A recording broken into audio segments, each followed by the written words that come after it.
Hi, welcome back to the course on communication and soft skills at the foundation level. The focus is on syllable stress. That's the topic that we have selected and when we've been working since yesterday to get the mastery over pronunciation. We've already discussed the IPA chart, the sounds and syllable stress together can make you a better speaker, can make you a professional speaker as well. So, we've discussed the rules, the techniques, different concepts under syllable stress. Well, the lesson outcome is very simple: to become more aware of syllable stress rules. That is what we are here for. We're trying to get the rules across.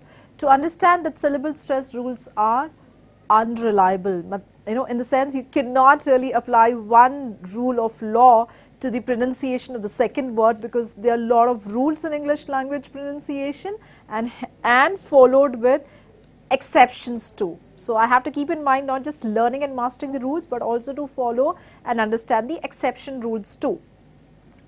Moving on, remember that the best way to master, to learn syllable stress is by paying attention to the syllable stress of the native speakers. So when I'm following somebody maybe over television, or maybe I'm listening to a few videos on YouTube, that is part of your pronunciation or mastering communication technique, that you're supposed to listen to a lot of videos, listen to a lot of English speakers. Next time when you're listening to them, start giving that little immense concentration in terms of how do they apply the stress and how do they pronounce words the way they pronounce. That is one tip that I can suggest, or a lot of experts can suggest you to learn English language. Learning by listening is better than trying to follow rules, because rules can be multiple. So start listening.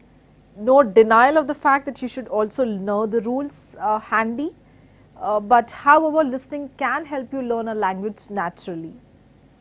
So there are many rules. There are many exceptions to each rule. So if you really have to, this bogs you down, then the easiest way to learn a language is to start copying it, start emulating it, and start listening to the speakers, the native speakers specifically. There are many exceptions to pronunciation rules in English language, because over many years English has been borrowed words from other languages, and we all have been knowing this fact. Because of this, the result is varying in the way the words are spelled, the way the words are pronounced. So remember not to rely on the rules always. You can check a lot of word stress with the IPA chart. IPA chart can certainly help you to learn the rules and the exceptions too.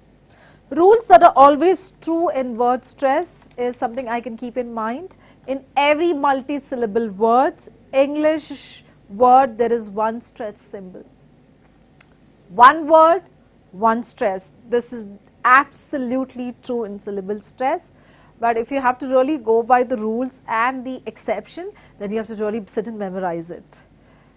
And the other thing to keep in mind is rules that are often true but not always. So when a multi-syllable word has a long vowel sound, usually this is stressed.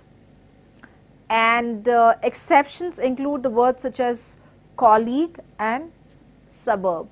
So there are two word exception for the statement that I just conveyed.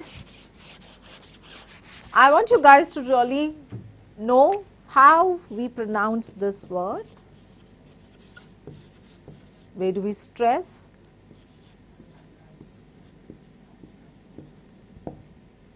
At.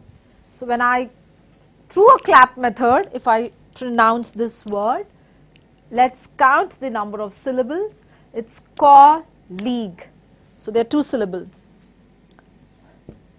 And suburb, there are again two syllables to it. So it's not colleague, which is incorrect. I am giving an incorrect stress, hence I am mispronouncing this word as colleague. But the right pronunciation and the stress has to be at the first part of the word. Hence this word is pronounced as colleague, colleague, colleague. And the next word is suburb, two syllable again. The first part of the word is stressed, and hence the pronunciation of this word is suburb, suburb. Going beyond rules to identify more about what the stress rule says and communicates, stress is usually on the first syllable if it is a two-syllable word. We have already discussed this. If you identify a word that it has two syllable, understand the meaning or the information that you are trying to convey. If you are trying to convey it as a noun form, then stress it on the first part of the word. If you are trying to convey the same word in the adjective form, stress on the first part of the word. So nouns and adjectives take the first part of the word as the stress, whereas your verb takes the second part of the stress. That's something to keep in mind. The two-syllable adjectives, like we've discussed, so let's look at the examples for two-syllable nouns. Words such as pencil, apple, printer and China. To understand this better, let me make a note of it and give you a little clear, explanation.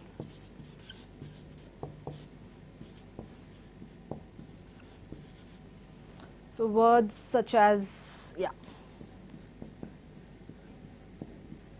hope this is something visible. So all these words are your nouns and they take the pronunciation for the first part of the word. So simple, pencil, China, apple, printer. So you're stressing on the first part of the word. So let's pronounce these words together. Pencil, China, apple, printer. So to keep in mind, pencil, China, apple and printer. So I'm stressing here. Likewise, if I have to really give you this two-syllable adjectives, let's again take few examples. So what are adjective? Anything which defines the quality of a noun. Okay. Open, famous, beautiful. Okay, now beautiful is a three-syllable word. We are specifically talking about two syllables here. So words such as, okay, clever, clumsy. Who is a clumsy person? Somebody who is not organized, somebody who doesn't follow the rules. Okay, again this takes the stress on the first part of the word. Open, famous, clever, clumsy. So the same rule book of noun where we are stressing on the first part of the word. Open, famous, clever, clumsy. Keeping in mind the rule for nouns and adjectives is same in syllable stress. I stress on the first part of the word. But when it comes to stress on the second part of the word for two-syllable words, it functions as a verb. Words such as to review, to decide, to begin and to obey. So I want your concentration here on the board. Words such as to review, to decide, all these take the stress on the second part of the word.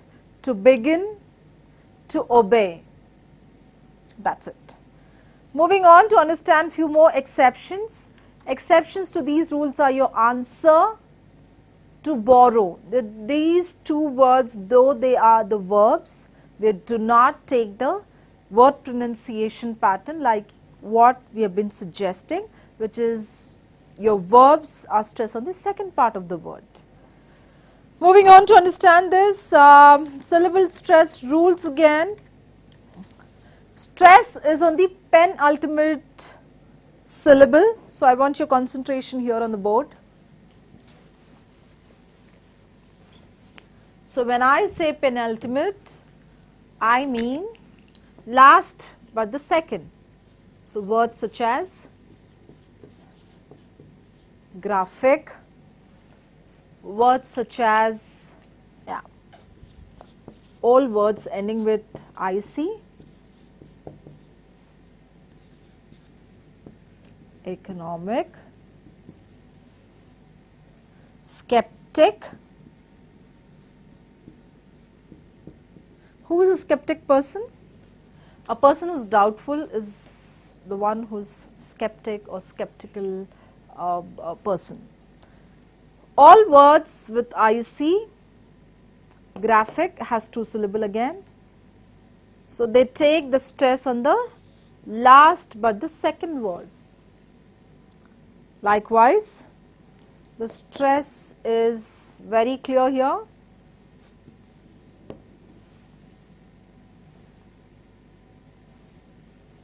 And the stress is here. So it's graphic, geographic, allergic for words which ends with IC, words such as alcoholic, economic and skeptic. So words ending with IC take these rules. And likewise, we have rules for words ending with SION. So words ending with SION are words such as demonstration, words such as education with TION, excursion, discussion, revelation, information. Let's look at the slides. I have few better examples for you all. So these are the words where you see the cursor: demonstration, education, information, revelation, solution, adoption, excursion and discussion. So these are the words which follow a set rule of syllable stress, where you basically give the word stress on the second from the end, which is penultimate syllable.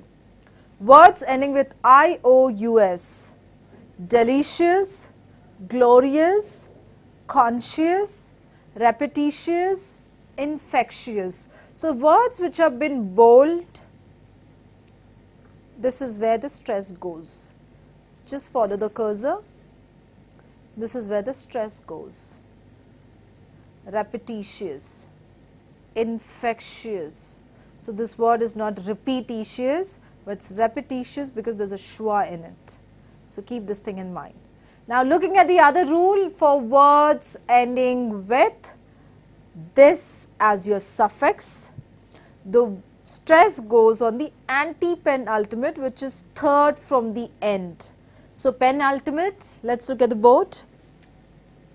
Penultimate is the last but the second. Anti-penultimate stress is from the third from the last, to keep in mind. So words ending with CY, TY, PHY and GY. Let me make a note for you all.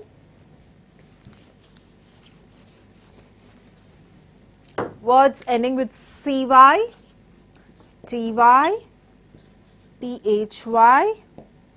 So there are a lot of words in English language. GY. These words, they all take the stress on the anti-penultimate syllable, which is third from the last. For your benefit, let me make a note of it as well. Anti-penultimate stress.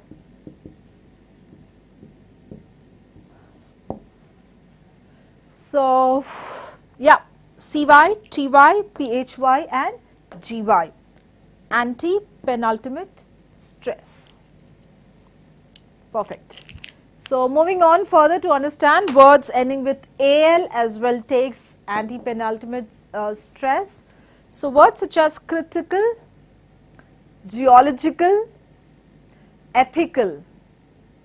Critical, geological and ethical are the words which take the stress on the anti-penultimate. Let's look at the board. They take the stress on the anti-penultimate syllable, which is last from the third.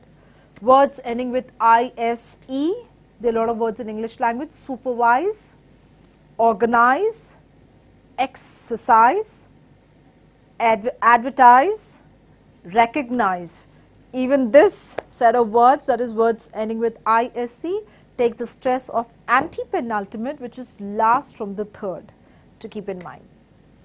Words ending with ATE, words such as communicate, words such as regulate, appreciate, one of the highly used words. So I want your concentration here.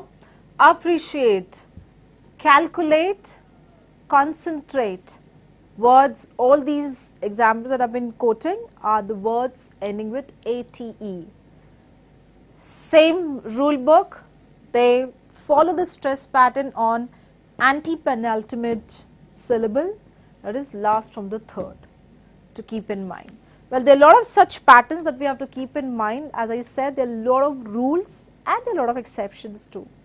So to keep in mind, words such as equal, equality, equalize, equalization, same root word, different form, different meaning and different pronunciation. Let me make a note of this root word.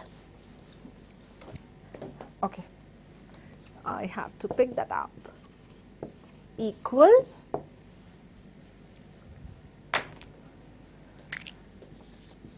equality,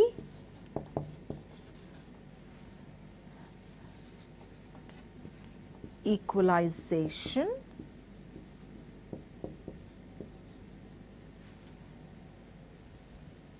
equalize as well.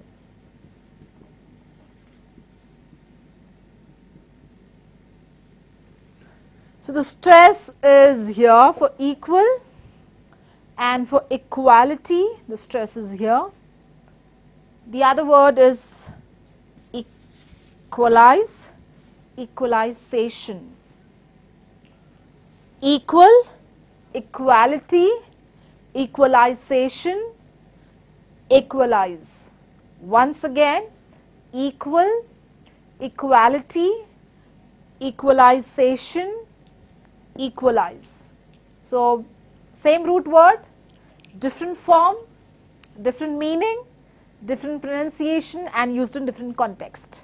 The other words on similar, which are like similar family words, can be final, finality, finality, finalization, finalize. Again, the other word that we can take in something on same family word, neutral, neutrality, neutralization, neutralize.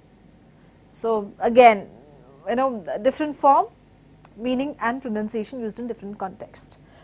Lot of rules, and start observing to the listeners, great speakers, how do they apply it? Do they apply it really separately, or do they actually put that in the conversation with a conscious effort, the syllable stress?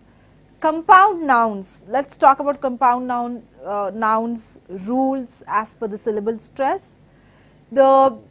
Usually the most stressed part of the word in the compound noun is the first word.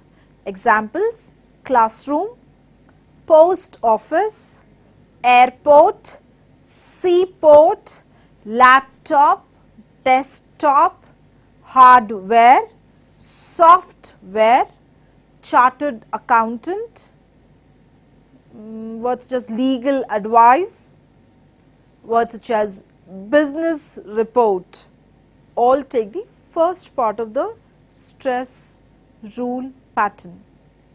Phrasal verbs, well, there's one category of phrasal of verbs in English language which has phrases and it conveys a meaning. Words such as call off, carry on, look up, overflow, upgrade, downgrade, and our very own word break up. So in this set of words we are stressing on the second part of the word because of its verb meaning, because of the function of the word which acts as an action word.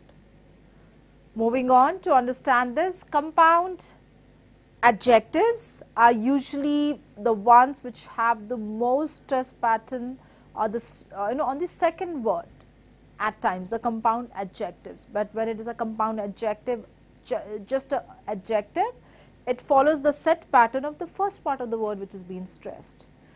To understand this, bright red, where I am stressing on the word red, old fashioned, well dressed, easy going, light green, bad tempered. So I have to keep this thing in mind. The second part of the word which is stressed in compound adjectives, but if it is just the word adjective, the first part of the word is stressed, like your rule book of noun. To keep in mind, there are a lot of words which has prefix and suffix in English language. So suffixes have different rule, like the rules we have discussed, words ending with tion, sion, ate, ious.